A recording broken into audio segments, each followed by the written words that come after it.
What's going on, everyone? Got a 2021 Volkswagen Jetta here, and we are getting oil change service and 900 miles. Okay, so we need to reset that because we just changed the oil. Okay, so what you're gonna do is you're gonna use the 00 button that you have right here on the cluster, and this is gonna work if you have the key and if you have the push button start. This car is the one with the key, but it's gonna be the same procedure. I think the one without the key is the push button starts, like right here.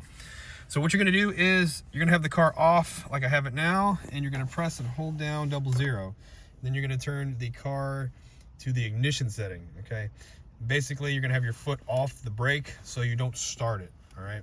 Same thing with the push button. To start, you have you here, keep your foot off the brake, hit the button, put it in ignition mode, okay? So I'm gonna do that real quick.